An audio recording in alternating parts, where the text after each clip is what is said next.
Senhora Ministra, bem-vinda ao Sob Escuta da Rádio Observador. O pacote laboral do Governo foi chumbado ontem em sede de concertação social. Já disse que não entende isto como uma derrota pessoal, mas a verdade é que foi a Senhora Ministra que conduziu todo o processo. Assume essa responsabilidade, pelo menos, do fracasso?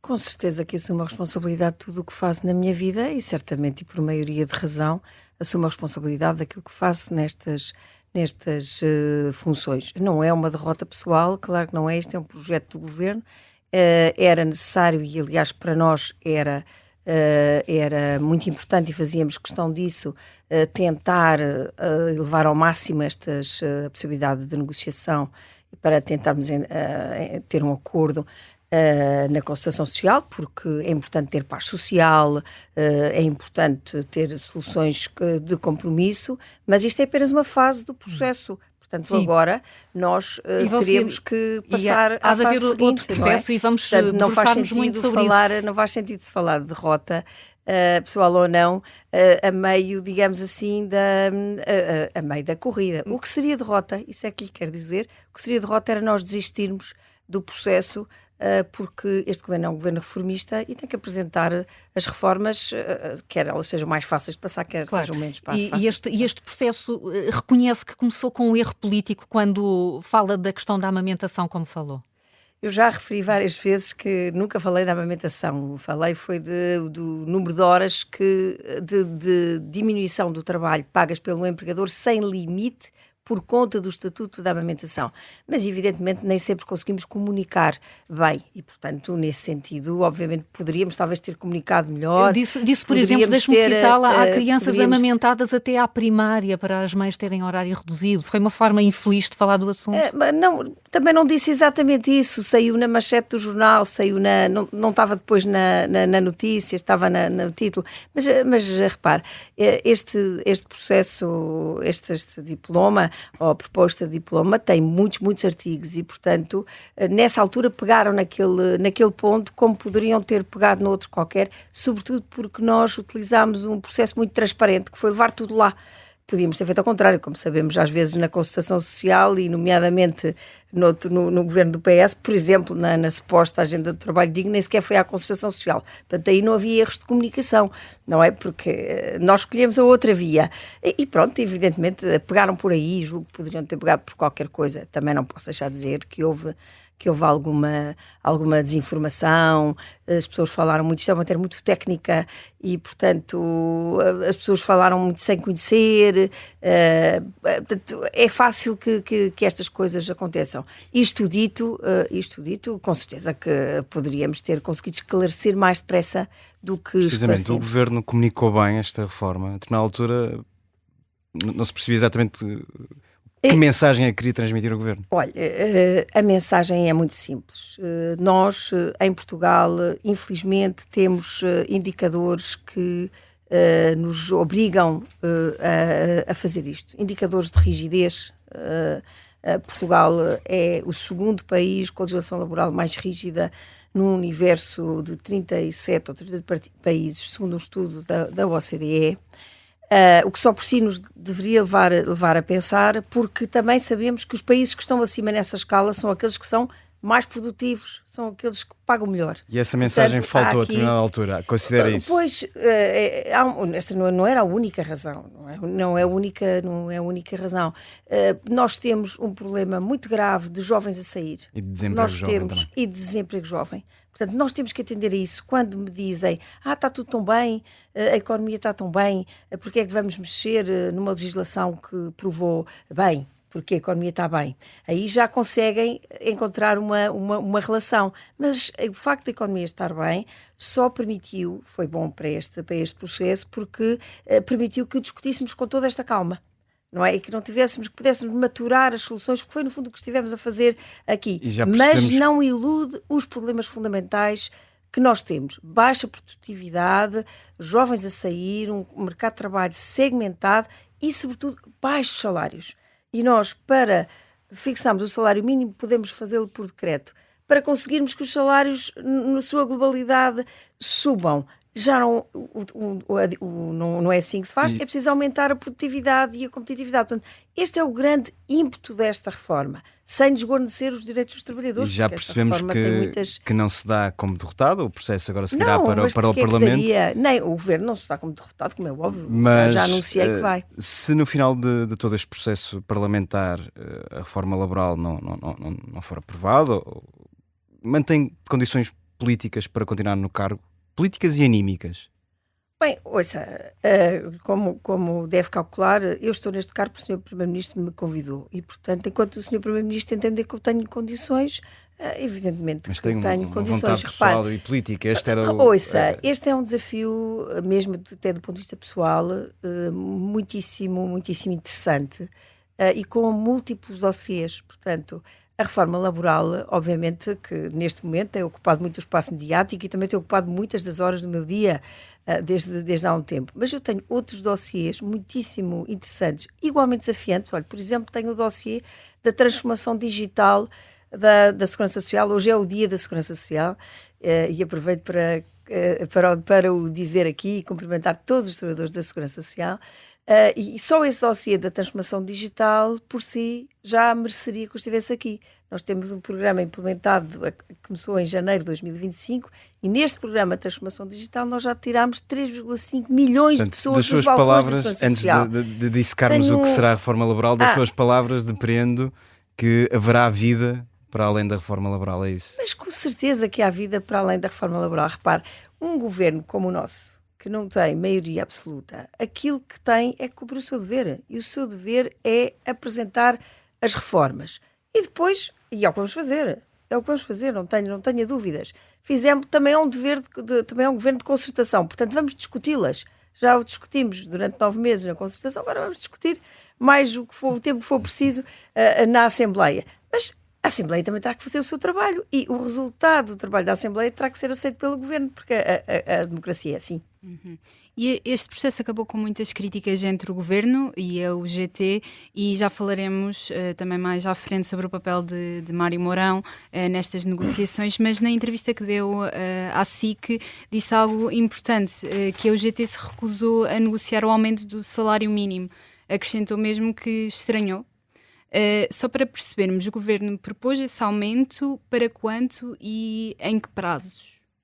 Bem, vamos lá ver. Estas foram umas negociações que foram bastante demoradas e tiveram várias etapas. E nas quais... Peço desculpa, mas a minha voz hoje não está boa. Nas quais tivemos variadíssimas versões, variadíssimos pontos de encontro, foram acolhidas muitas propostas da UGT, aliás, e também pusemos em cima da mesa matérias que não são estritamente da legislação laboral. Ao nível, por exemplo, da tributação, do trabalho suplementar, foi uma das que ficou, e uma das que foi colocada em cima da mesa foi a possibilidade de fazermos um aumento da remuneração mínima mensal, porque nós ano passado celebrámos um acordo, aliás, o acordo mais rápido sempre da concertação social, contrasta de certa forma com este, não é? Com este processo que tivemos agora, em que fixámos o salário mínimo para os vários anos até à legislatura, e também fixámos várias metas de salário médio, etc. É um acordo que, aliás, está a ser muito interessante a implementação, porque está a descolar o salário médio do mínimo, que é uma coisa que nós precisávamos urgentemente. Mas acontece que, entretanto, o 24º governo caiu e a legislatura deixou de ser até 2028, passou a ser até 2029 e, portanto, e foi fixada uma nova meta para o salário mínimo em 2029. E, portanto, nós vamos ter que, ao longo da legislatura, alinhar ali um bocadinho as metas prosseguidas para o aumento do salário mínimo em cada ano, para alinhar para chegarmos a 2029. E, portanto, era uma hipótese nós anteciparmos um bocadinho esse alinhamento. Negociação. E, evidentemente, foi colocada em cima da mesa. Mas valor, a UGT... ou em termos de fórmula de chegar a esse sobretudo valor? em termos de valor, porque, enfim, aquilo tem vários escalões e, portanto... E, portanto, a UGT recusou-se a negociar esse valor? Foi um pouco estranho, sim. A UGT recusou-se sequer a negociar essa matéria. E, portanto, eu confesso que achei estranho, não é? Porque com certeza que é do interesse dos trabalhadores subirem os salários. Pelo menos é do interesse do governo que eles subam, sem dúvida. E perante este desfecho, que versão do diploma é que o Governo vai levar exatamente ao Parlamento? Já falou numa versão intermédia entre a versão inicial, com contributos que considere úteis, mas vamos tentar medida a medida. Vai voltar a propor o alargamento dos prazos dos contratos a termo certo e incerto, sendo que a certo ponto terá sido. Eu percebo a sua questão e desculpe-me já interromper, mas esta proposta é uma proposta do Governo e, portanto, foi aprovada em Conselho de Ministros, formalmente. E, portanto, como compreenderá, a Ministra não vai antecipar, não o pode fazer, o conteúdo de nenhuma medida que vá repescar ou deixar de repescar, porque não tem essa legitimidade enquanto não for aprovada outra vez em Conselho de Ministros, tem que o ser, até em termos formais tem que ser transformada numa proposta de lei, e essa proposta de lei é que é aprovada em Conselho de Ministros. Portanto, o que lhe posso dizer é que isso vai acontecer proximamente, porque, enfim, não há qualquer razão para agora adiarmos. Estamos a falar de prazos. Não sei ainda, porque eu já disse isto ontem, eu não sou eu que faço a agenda do Conselho de Ministros, mas proximamente será. Não faz a agenda do Conselho de Ministros, mas agora a iniciativa será da Ministra do Trabalho de apresentar com certeza, o com projeto, certeza não é? que a iniciativa mas será urgência, muita não, urgência. Com certeza que é uma questão urgente e, portanto, não posso comprometer-me se é no dia X ou se é no Conselho de Ministros X ou Y. Mas já tem ideia destas mas medidas que emperraram muitas negociações? Com certeza que tenho ideia. O que compreendem é que eu não vou estar aqui a dizer, porque o Conselho de Ministros é soberano para depois dizer qual é a versão final que a proposta vai ter. Certamente que será com base no anteprojeto inicial, mas quero dizer aqui uma coisa. Estes 9 meses que nós passamos não são de modo nenhum tempo perdido pelo facto de não termos chegado a acordo. Porquê? Porque durante este tempo o Governo recebeu mais de 100 contributos de entidades até fora da concertação social, muito interessantes, da academia, de associações, por exemplo, de associações de pais, de associações de proteção de trabalhadores com deficiência. Dos partidos também? Alguns dos partidos, alguns contributos dos partidos, mas os partidos vão, sobretudo, fazer os seus contributos na fase seguinte. Portanto, foi sobretudo da sociedade civil e, obviamente, também das associações empresariais, umas representadas na concertação, outras não, e de próprios parceiros que estão na concertação. E, portanto, incluindo a UGT. Incluindo os contributos da UGT. Podem estar integradas claro nessa questão. Não podem estar, estarão algumas integradas aqui. Agora, é com base na nossa proposta inicial, porque o documento que nós tínhamos pronto para acordo é um documento em que há um conjunto de cedências de todos os parceiros, à exceção da UGT. O UGT praticamente acabou por não ceder nada, mas que eram cedências no quadro de um acordo. Não havendo esse acordo, isto é como acontece assim na vida, não é? Se nós fazemos muitas negociações para um acordo que depois não se materializa, naturalmente aquilo que fomos cedendo, digamos assim, na perspectiva desse acordo, não faz sentido manter. Mas será com certeza uma proposta diferente, a base será o anteprojeto, mas será com certeza uma proposta diferente, porque terá todos esses contributos que tornam mais consolidada, mais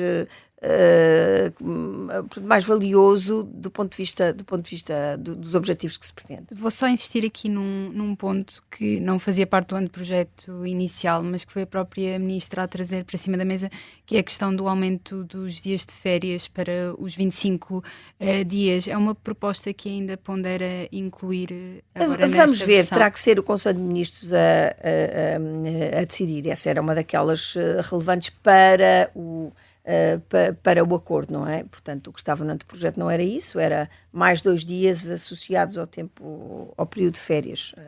Era uma coisa diferente. Portanto, terá que, nesse ponto, nesse como nos outros, terá que ser o Conselho de Ministros a decidir. Falamos sobre as negociações que vão acontecer no Parlamento. O Partido Socialista, de alguma forma, já se colocou de fora, sobra o Chega. Melhor, acha que o Partido Socialista já está fora das negociações? Olha, eu esperaria que não estivesse, porque... Mas, realisticamente? não sei, olha, eu nunca me ponho de fora de nada sem conhecer. E, na verdade, o Partido Socialista ainda não conhece. Não conhece. Conheceu o anteprojeto, se calhar conheceu algumas versões do acordo que passaram para fora, mas ainda não conhece. Não sairá muito disso.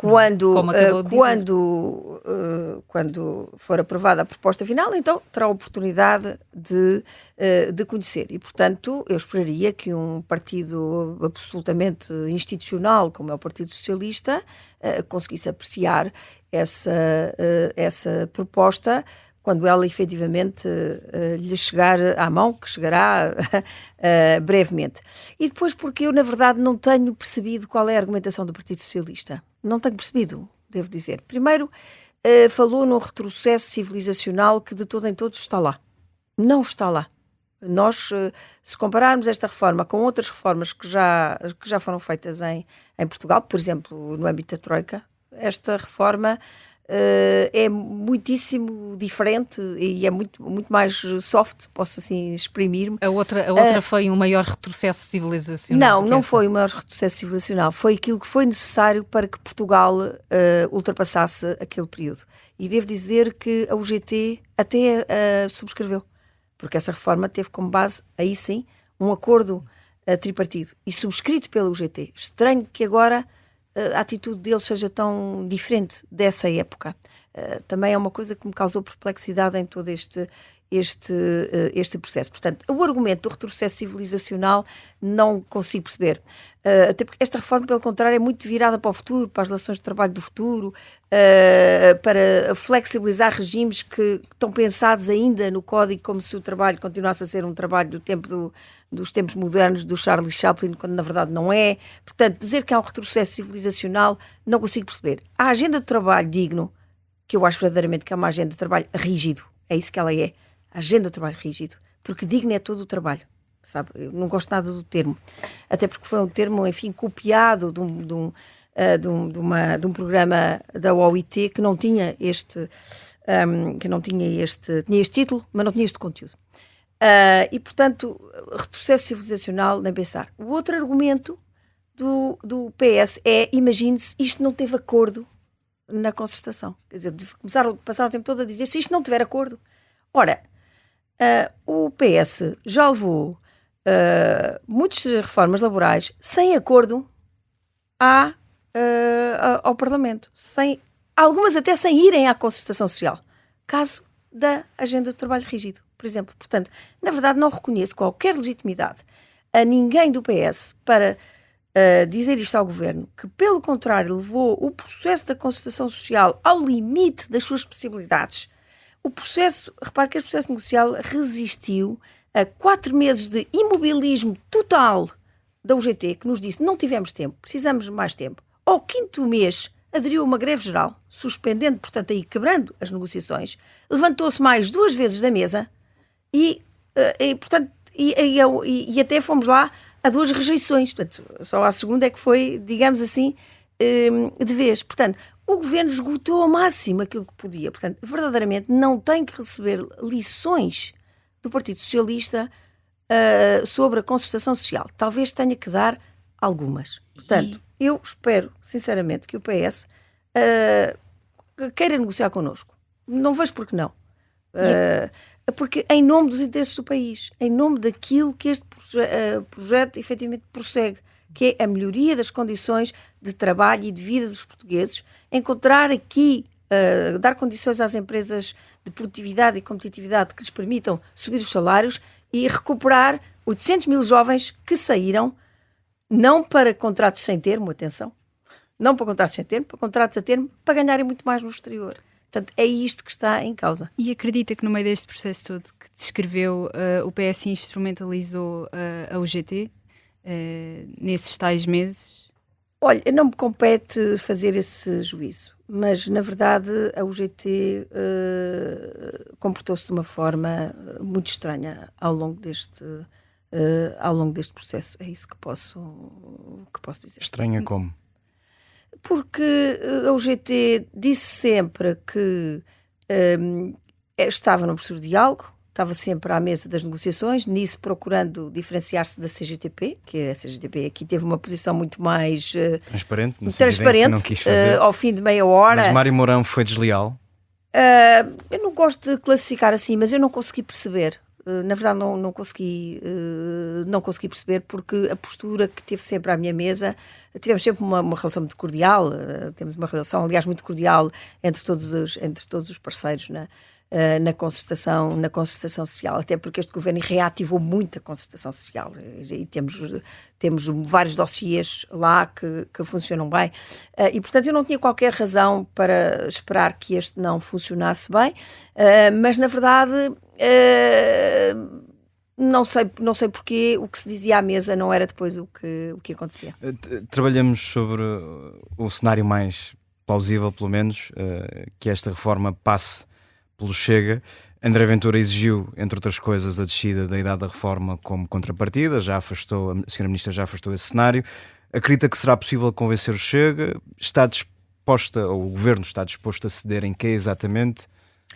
Olha, vamos ver, não podemos antecipar porque, evidentemente, a descida da idade da reforma é incomportável do ponto de vista financeiro, e além disso é absolutamente em contraciclo com tudo o que se passa na Europa, não é? Ainda agora a Dinamarca, que é sempre apresentada como um modelo de várias coisas, aprovou ainda há pouco tempo uma lei para passar a idade da reforma para os 70 anos, portanto, e é isso que está a acontecer, porque graças a Deus a nossa esperança de vida aumentou e portanto nós vamos viver muito mais tempo e portanto faz sentido. Como é que se desata ou não com uma posição tão definitiva de André Ventura? Pois eu não sei se será uma posição definitiva, vamos ver quando chegarmos lá. Eu espero que não seja. De facto não é sustentável financeiramente e vai onerar não só a segurança social no presente, mas também as pensões futuras, porque a taxa de substituição que é aquilo que distingue a primeira reforma e o último salário, não é? Nós ganhávamos X e passamos a reformados, quanto é que passamos a ganhar? Que se prevê que descesse daqui a num certo horizonte temporal, porque só com este efeito ia logo ser muito mais cedo, não é? Portanto, há aqui um conjunto de efeitos que em catapulta que tornam isto absolutamente insustentável. Mas ouça, o governo é um governo determinado e reformista, mas é também um governo de consensos, de concertação, ou pelo menos tenta ser. Nós já concertámos muitas coisas e no Parlamento também já negociámos muitos diplomas, alguns deles que toda a gente apostaria que nunca passavam, não é? E conseguimos fazer essa negociação tanto à esquerda como à direita. Eu acredito que o Chega também é sensível ao objetivo essencial desta reforma, que é, em última análise, sobre os salários. E existe agora, no fim deste processo, que em contexto o atual modelo da concertação social, depois de todo este processo, acha que é relevante, até urgente, revisitar este modelo e em que moldes é que isso poderia ser feito? Mais uma vez, não compete ao Governo opinar muito sobre isto, porque nós temos que trabalhar com o modelo que existe, não é? Portanto, sei que há essa discussão, mas isso é matéria da Assembleia da República e, evidentemente, poderá, como é óbvio, este modelo ser questionado, mas eu, enquanto, enfim, titular de uma pasta executiva, naturalmente trabalhei com aquilo que tinha na frente e quer dizer que nós temos muitos dossiês que funcionam muito bem. Este não deu, mas repare, o acordo que fizemos anteriormente foi o mais rápido de sempre. Esse funcionou. Ainda há pouco tempo nós aprovámos uma Estratégia Nacional para a Segurança e Saúde no Trabalho, que foi uma resolução do Conselho de Ministros, que é uma estratégia bastante inovadora e holística, e que se limitou a transcrever aquilo que foi um acordo na concertação social num dos grupos de trabalho, e esse acordo até unânime. A CGTP também assinou. Portanto, o modelo tem virtualidades, sem dúvida, o modelo tem virtualidades. Se deve ser só estas associações, se deve ser outras, deve ser mais aberto, sinceramente não me cabe a mim. Porque há uma discussão que tem existido, que é a representatividade ou não da UGT e da CGTP. Pois, isso é um dado de facto, não é? Portanto, não hoje em dia a taxa de sindicalização aponta para 7,2%, sendo que a UGT é a central sindical menos representativa do que a CGTP, o que significa efetivamente que isso é dar, digamos assim, um poder de veto com a CGTP. Não negociamos estas matérias a uma central sindical que representa poucos trabalhadores, portanto há cada vez está ali com pouca representatividade, no fundo a condicionar a vida de todo o resto dos trabalhadores. Isso é um dado de facto, mas há outros sistemas que têm exigências de representatividade sindical mínima, nós não temos. Pois não, ainda assim, e aliás neste longo processo de negociações houve uma campanha eleitoral para as presidenciais e o então candidato António José Seguro prometeu nessa altura que chumbaria uma reforma que não passasse com o sim da UGT na concertação social. Isso prejudicou de alguma forma essas negociações e também aquelas que vão começar no Parlamento brevemente? Bem, eu julgo que não prejudica. Na altura, nós ouvimos com muita atenção o que disse o candidato António José Seguro, e eu julgo que ele se referia ao anteprojeto na sua formulação inicial. Pronto, que eu já disse aqui que não é essa que vai lá. Por outro lado, também nos pareceu que o que o Sr. Presidente da República estava a dizer era efetivamente e ativamente a dizer continuem a tentar. E o Governo fez isso. Eu quero aqui recordar que uma das vezes em que o atual Presidente tentou ajudar. Eu julgo que sim, que uma das vezes em que a UGT se levantou da mesa foi justamente no dia da tomada de posse do Sr. Presidente da República. Que, aliás, não sei porque é que escolheram esse dia, porque nós tivemos tantas reuniões, podia ter sido outra qualquer, mas foi nesse dia. E, portanto, foi uma situação que não é simpática naquele dia. E o Sr. Presidente da República disse, não, voltem a sentar-se à mesa. E o Governo fez uma última tentativa, e as confederações patronais fizeram, e a UGT também aceitou fazer. Portanto, voltámos a sentar-nos à mesa. Portanto, não se pode...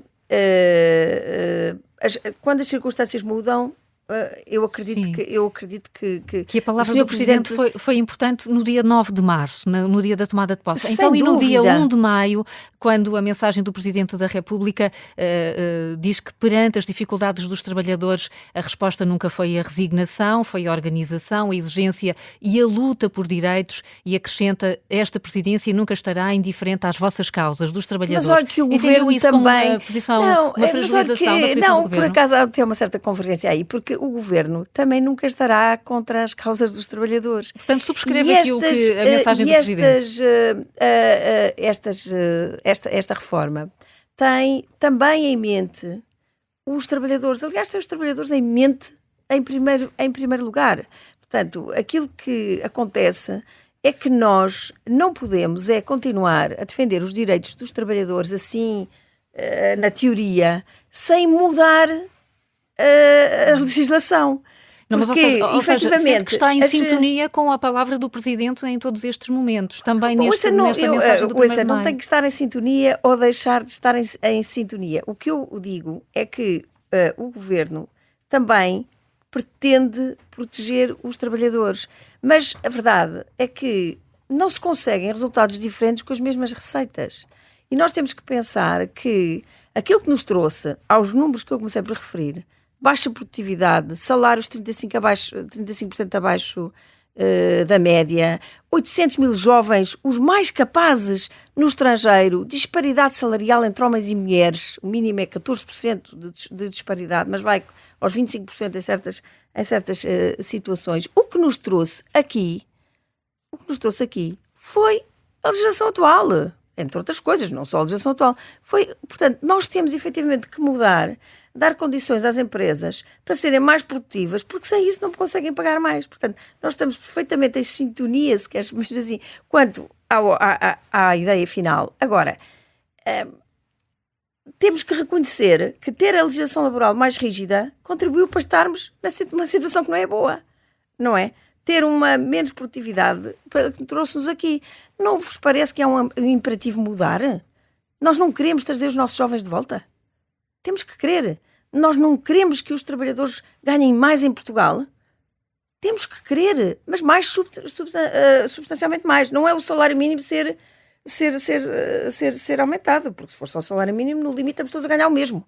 Não é? Aliás, havia esse efeito, não é? Sim, de compressão. uma aproximação ao salário médio. Entre salário médio e salário mínimo. Não, nós temos que querer muito mais do que isso. E, portanto, para isso, não é manter tudo como está, que eu acho muito engraçado as pessoas que dizem, mas porque é que se mexe? E tal. Queremos muitas reformas, mas esta é que não. Não. Nós queremos muitas reformas e temos que as fazer em conjunto. E também não chega só a rever a legislação laboral. Por isso é que a legislação laboral está a ser revista, mas ao mesmo tempo que há uma reforma fiscal, por exemplo, para a diminuição da tributação em IRS e IRC, há uma reforma do Estado, que é muito importante para diminuir, por exemplo, os custos de contexto das empresas, só para falar aqui nas minhas áreas, não é? Também é importante para outros. Mas, portanto, mesmo se nós fizéssemos só a reforma fiscal e só a reforma do Estado, isso não chegaria para tornar a nossa legislação mais flexível e dando condições às empresas para pagar melhor. Se fizermos só a legislação laboral, também não chega. Portanto, nós teremos que ir a todas, a mim como esta, para já.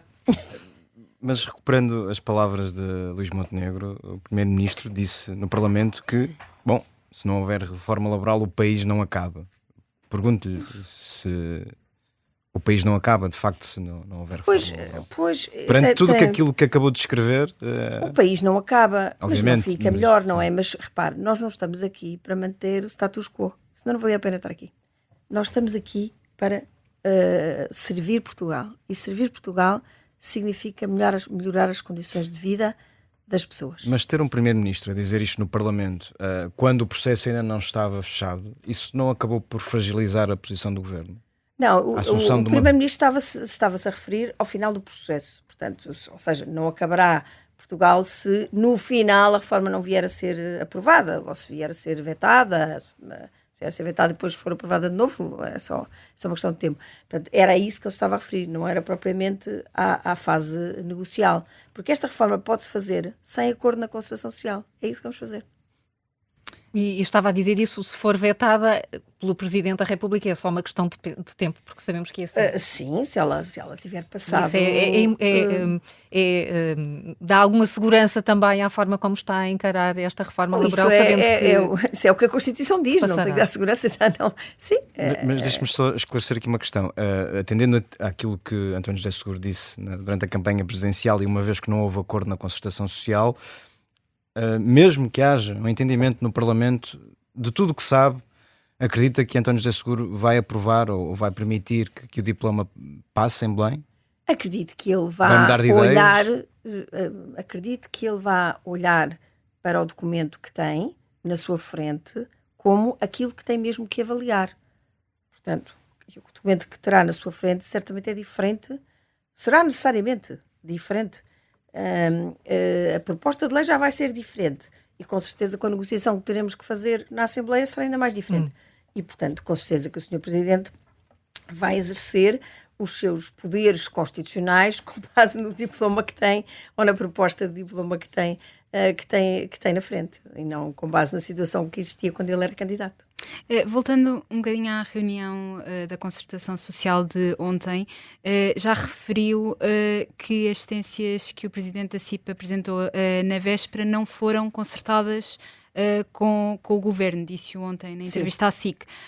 Gostava que tivessem sido, ou de ter sido pelo menos informada das sentenças que iam ser anunciadas à comunicação social? Sabe que este processo é um processo muito dinâmico.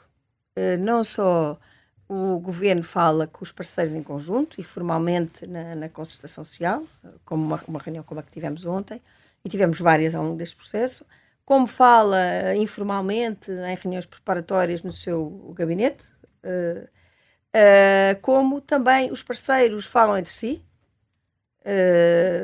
sem terem que comunicar ao Governo e apresentam e colocam as coisas em cima da mesa que entendem.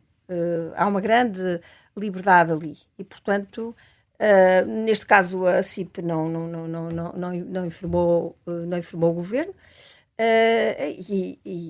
Portanto, tem toda a legitimidade para fazer ou não fazer e para apresentar as propostas que entende. Acontece que ontem não chegou sequer a apresentar na reunião. Pois, exatamente. Acha que isso poderia ter ajudado às negociações, se tivesse havido uma apresentação durante a reunião? Não estranhou? Acho que tenho que perguntar ao Sr. Presidente da CIP e não a mim. Agora, naturalmente, nós não negociamos sobre propostas apresentadas na comunicação social, não é? Portanto, teria que sempre apresentar ali. Mas teve conhecimento do conteúdo das propostas? Elas eram bastante Pela abrangentes. Comunicação social tive conhecimento. Estaria disposta a ter aceitado essas cedências que... A questão não se colocou. A questão nem sequer Mas não estranhou isso? Sequer se colocou.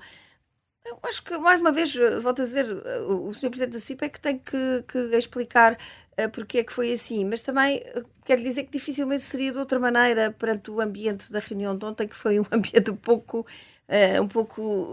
estranho, porque logo à cabeça a UGT acabou com qualquer hipótese de discutir, fosse o que fosse. Porque quando nós saímos da reunião anterior e a UGT iria levar aquilo que era a proposta final para submeter ao secretariado, só faltavam 2 pontos. Enfim, eram os 2 pontos. Depois apareceram mais uns tantos, ficaram 6. Porque a UGT disse, mas também isto, levantou na 25ª hora. Ficaram 6. E ontem, e portanto o Governo, como a decisão do secretariado foi rejeitar, mas mantém a disponibilidade para negociar, porque esta foi sempre isso que a UGT disse, nunca disse outra coisa. O Governo deu 15 dias à UGT para apresentar propostas concretas, julgando o Governo que era sobre esses 6 pontos, porque eram os que tinham ficado em aberto. E, portanto, quando eu coloquei quando perguntei à UGT se tinha propostas concretas, a UGT disse não tenho. Pôs em questão todo o diploma, todo o projeto, incluindo através de uma declaração para a ATA, bastante violenta, de rejeição total. E, portanto, deixaram de ser 2, deixaram de ser 6 questões, passou a ser tudo. E, portanto, a partir daí ficou pela primeira vez claro, pela primeira vez em 9 meses, que a UGT não estava interessada em negociar aquilo, em acordar ali, se calhar nunca tinha estado. E foi isso que me deixou um pouco perplexa. Portanto, na verdade, não chegou a haver margem para se discutir mais isto ou aquilo. Acho que o resultado teria sido sempre o mesmo. E depois, no final de todo este processo, com a relação com o UGT necessariamente afetada, não é? E também com... Não afetada, não vejo que seja afetada. Nós temos muitos dossiês. A única coisa que nós não conseguimos foi um acordo num destes dossiês. Por muito importante que seja, a concertação social tem muito mais amplitude. Falamos sobre o que pode acontecer às pensões. A Luís Montenegro já o admitiu, enfim... Ainda há a possibilidade de o Governo, perante a conjuntura que existe atualmente, garantir o aumento extraordinário das pensões em 2026? Vamos ver. Nós temos sempre condicionado essa possibilidade à execução orçamental a meio do ano. Portanto, neste momento eu diria que é difícil, porque, enfim, houve todos os encargos decorrentes da tempestade Christine e de tudo, todas as outras ocorrências a seguir, que são encargos muito relevantes para o Estado neste exercício orçamental, e obviamente há a guerra, portanto, cujos efeitos a médio e longo prazo ainda não conseguimos antecipar. Mas o Governo gostaria de o fazer, como é óbvio, terá que avaliar em meio da execução orçamental. Ainda há espaço para avaliar ou para ponderar? Para ponderar, certamente que há espaço, claro que sim. Senhora Ministra, há o risco do pacote laboral, depois desta fase que vai começar brevemente, ficar desvirtuado na sua essência, naqueles objetivos que traçou no início, se perderem pelo caminho e deixarmos de poder falar numa reforma e falar em ajustes da atual lei? Não se trata de ajustes. Esta reforma é uma reforma muito, muito relevante do ponto de vista substancial. Aliás, eu acho que nós temos que começar a falar da reforma, do que é que ela contém, mais do que do procedimento, porque agora encerramos uma fase, vamos para outra, e interessa verdadeiramente as soluções.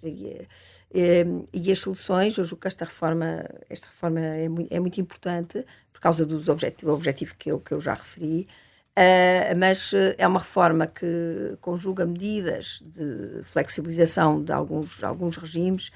Há coisas muito extraordinárias no nosso sistema. Por exemplo, se você tiver uma situação de teletrabalho, sabia que o empregador tem que contactar com 24 horas de antecedência para uma reunião? Se calhar não sabia, está na lei. Se quiser, por exemplo, não ir um dia ao seu trabalho porque quer ir a uma festa do seu filho ou quer simplesmente uma coisa qualquer de caráter pessoal, o empregador também não pode dizer-lhe que vá. Mas porque não há banco de horas por acordo. Uma reforma. Isso é um ajuste, é limpar matérias que não fazem sentido lá estar. Peço desculpa, mas isto são apenas exemplos.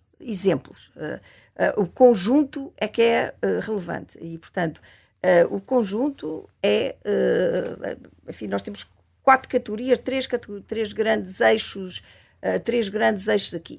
São, efetivamente, o conjunto de regimes que ajudam a flexibilizar as relações de trabalho, que são, do nosso ponto de vista, absolutamente indispensáveis para que as empresas possam crescer e, portanto, pagar mais. E aí eu posso lhe dar uma lista enorme de normas. Outros são um conjunto de normas de reforço de direitos e garantias dos trabalhadores em várias áreas, compensações retributivas, compensação de despedimento, tempo de férias, parentalidade, variadíssima. E foi esse eixo, desculpe interrompê-lo, mas foi esse eixo que faltou explicar melhor, por exemplo, para não citar Silva Peneda e Vieira da Silva, que já me mereceu uma resposta da sua parte, mas tivemos a oportunidade de entrevistar Pedro Silva Martins, secretário de Estado do Emprego do Governo de Pedro Passos Coelho, eu conheço muito bem. Insuspeito de ter qualquer simpatia pela visão mais à esquerda do mercado de trabalho, e que disse que sim, que na perspectiva dele faltou essa defesa mais vincada dos direitos dos trabalhadores nesta reforma laboral. Faltou talvez a explicação, até porque, repare, esta reforma mereceu logo muitas críticas, muito excessivas. E as associações sindicais, foi também uma coisa que eu me espantei, as associações sindicais só vocalizaram os aspectos que achavam menos bons e ficaram completamente silenciosas sobre a resolução de muitos problemas que nós fizemos ali e o reforço de muitas garantias e direitos dos trabalhadores que também nos propomos fazer ali. Portanto, e claro que o Partido Socialista também não foi vocal relativamente a essas matérias, mas elas estão lá. E, portanto, agora é o momento que nós temos para, efetivamente, poder explicar melhor, e explicarei até à exaustão. E depois a terceira área, que é uma área também muito importante para conseguir os objetivos de melhoria de competitividade, é a área da dinamização da contratação coletiva. Uma área que também as associações sindicais não quiseram admitir e que é talvez a área mais inovadora do diploma. É muito inovador o sistema que nós propomos.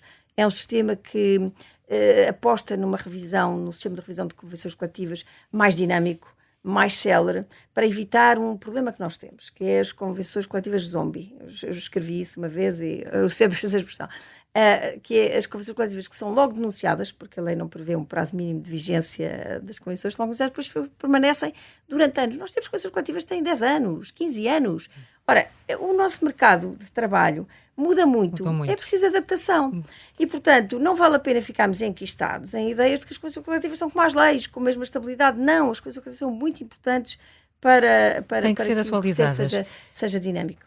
Sr. Ministro, já nos explicou aqui que não domina o calendário que se vai seguir, falou em brevemente. Pode só dizer-nos se pretende que este assunto chegue à Assembleia ainda antes das férias parlamentares? Sim, como é óbvio. Tem que ser. Deve ser. Tem que ser. Sim. Portanto, antes de qualquer discussão sobre o Orçamento do Estado. Pois, naturalmente. Mas não há esse risco de este processo, somado à discussão do Orçamento do Estado, acabar por Dependerá da Assembleia da República. Mas vai ser seguramente aproveitado pelos partidos da oposição para pressionar o governo. Como tudo pode ser, não é? Como tudo pode ser, como aconteceu durante este processo. Também aconteceu, e mesmo assim estamos aí. E só mais uma questão sobre a greve geral que a CGTP anunciou. Como é que olha para uma eventual participação do UGT? Ela ainda não está confirmada depois de todo este processo negocial de 9 meses em que a UGT esteve sentada à mesa das negociações. Ela própria também já aderiu a uma greve geral. Como é que olha para essa participação? A adesão da UGT à greve geral de dezembro foi algo que nos surpreendeu profundamente, porque foi completamente desadequado, sendo que, tendo em conta que a UGT estava a negociar nesse preciso momento, sentada à minha mesa. Aliás, foi à mesma hora. Estava o Sr. Secretário-Geral sentado à minha mesa e o Secretário-Geral adjunto na televisão a anunciar que aderia. Portanto, achei até um bocadinho mau tom. Mas sobretudo, espantou-me porque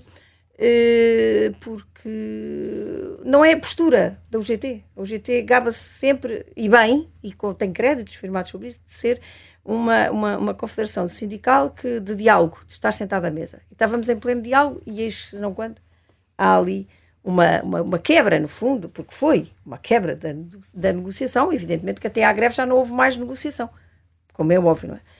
Mas, enfim, a greve é um direito fundamental. E é o que eu quero dizer relativamente a esta greve. É um direito fundamental.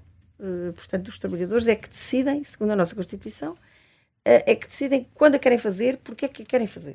Portanto, aí não há nada a dizer. Agora, se a UGT efetivamente aderir, na verdade, confirma que, se calhar, é mais uma central sindical de rua do que uma central sindical de diálogo. Isso vai fragilizar a relação que terá também com o UGT?